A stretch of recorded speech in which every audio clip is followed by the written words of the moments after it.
बिहार विधानसभा चुनाव 2025 के नतीजे आ चुके हैं और वो भी किसी जबरदस्त सरप्राइज की तरह।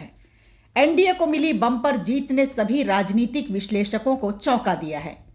अंदाजा था कि एनडीए की सरकार बनेगी, लेकिन इतने भारी बहुमत की किसी ने उम्मीद नहीं की थी।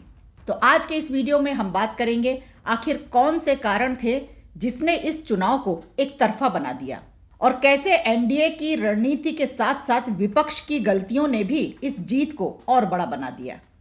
तो सबसे पहले प्रधानमंत्री नरेंद्र मोदी की बढ़ती लोकप्रियता सबसे पहला और सबसे बड़ा कारण पीएम मोदी का व्यक्तित्व और उनकी स्वीकार्यता। सालों से देश भर में उनकी लोकप्रियता बढ़ती जा रही है और इसका सीधा असर बिहार में भी देखने को मिला। लोगों में एक भरोसा था कि मोदी का नाम मतलब स्थिरता, विकास और राष्ट्रीय नेतृत्व।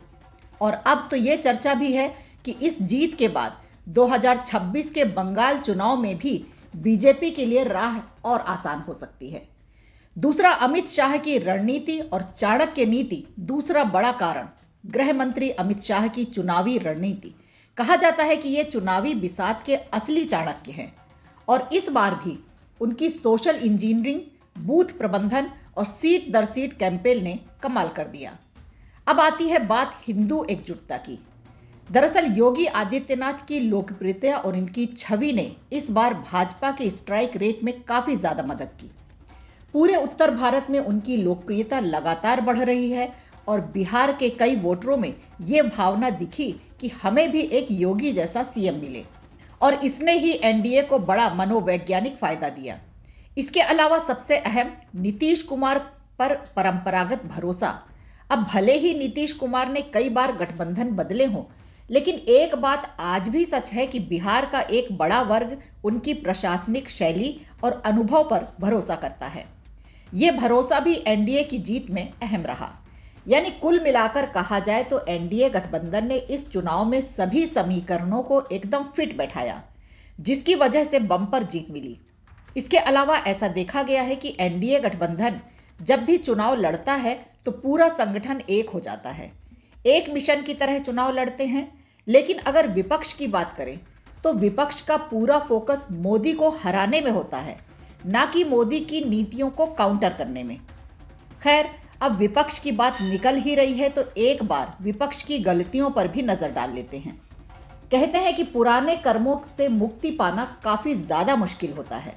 ऐसा ही कुछ आरजेडी सुप्रीमो लालू यादव के साथ भी है, क्योंकि लालू जी के पुराने शासनकाल की जंगल राज वाली छवि आज भी लोगों के मन में ताजा है, विशेषकर महिलाओं में।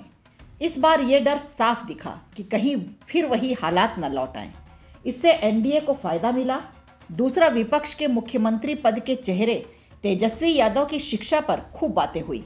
नवी फेल वाला नैरेटिव और योग्यता के बिना सिर्फ परिवारवाद के कारण आगे बढ़ना, इन दोनों बातों ने जनता के एक बड़े वर्ग को नाराज किया। हालांकि प्रशांत किशोर की पार्टी कोई करिश्मा नहीं कर सकी, लेकिन उन्होंने विपक्ष के वोट में इतना सेंध जरूर लगाया कि नुकसान आरजेडी आईएनसी गठबंधन को हुआ। इसके अलावा राहुल गांधी का योगदान, जो विपक्ष नहीं बल्कि एनडीए के लिए फायदेमंद साबित हुआ, और वो ऐसे प्रधानमंत्री पर लगातार विवादित टिप्पणियां करना, चाहे फिर वो वोट चोर का नैरेटिव हो या छठ से जुड़ा मुद्दा। अब ये थे प्रमुख कारण जिसके चलते एनडीए इतनी बड़ी जीत हासिल करने में सफल रहा। एक तरफ एनडीए की मजबूत रणनीति, लोकप्रिय चेहरे और भरोसेमंद नेतृत्व, दूसरी तरफ विपक्ष की गलतियां और नेतृत्व संकट। अब आप एनडीए की इस जीत को कैसे देखते हैं, हमें कमेंट बॉक्स में जरूर बताएं। वीडियो अच्छा लगा हो तो लाइक कीजिए, शेयर कीजिए और कमेंट बॉक्स में हमें ज़रूर बताइए।